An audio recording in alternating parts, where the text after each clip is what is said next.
মাতারবাড়ি রশিদিয়া হাসমতিয়া দাখিল মাদ্রাসার সাবেক সিনিয়র শিক্ষক মরহুম গিয়াসউদ্দিন কাদেরের শোকসভা ও দোয়া মাহফিল অনুষ্ঠিত হয়েছে।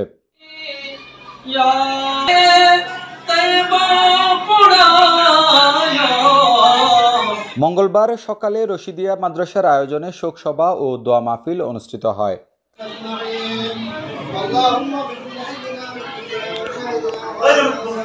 শোকসভায় বক্তারা বলেন, সিনিয়র শিক্ষক মরহুম গিয়াসউদ্দিন কাদের একজন আদর্শ মানুষ গড়ার কারিগর ছিলেন। বিশেষ করে শিক্ষা প্রতিষ্ঠানের ধর্মীয় শিক্ষা, নৈতিক শিক্ষা ও মসজিদে নামাজ আদায়ের ক্ষেত্রে বেশ কঠোর ছিলেন। দ্বীনি শিক্ষায় তার অক্লান্ত পরিশ্রম সকল শিক্ষার্থীদের মাঝে অনুকরণীয় হয়ে থাকবে। পরে মরহুম গিয়াসউদ্দিন কাদেরের আত্মার মাগফিরাত কামনা করে বিশেষ মোনাজাত করা হয়।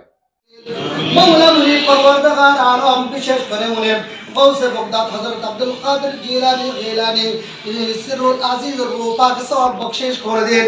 ইমাম বুখারী, ইমাম মুসলিম, ইমাম নাসাঈ, ইমাম তিরমিজি, ইমাম আবু দাউদ, ইমাম ইবনে মাজাহ, ইমাম বাইহাকী, ইমাম শাউল, ইমাম দারিমি, ইমাম মিশকাত, ইমাম মিরকাত, ইমাম মুহিবুল্লাহ কামিল বদল ফরাল বাগী আল খতিব আত-তিরমিজি রাহমাতুল্লাহ আলাইহি দরবার সওয়াব বখশিশ করে দেন।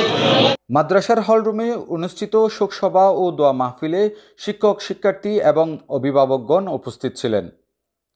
উল্লেখ্য যে তিনি দীর্ঘদিন ডায়াবেটিক্স, কিডনি রোগ, লিভারের সমস্যায় ভুগছিলেন। মঙ্গলবার সকাল ৮টা ৫০ সময় চট্টগ্রাম ন্যাশনাল হাসপাতালে চিকিৎসাধীন অবস্থায় তিনি শেষ নিঃশ্বাস ত্যাগ করেন।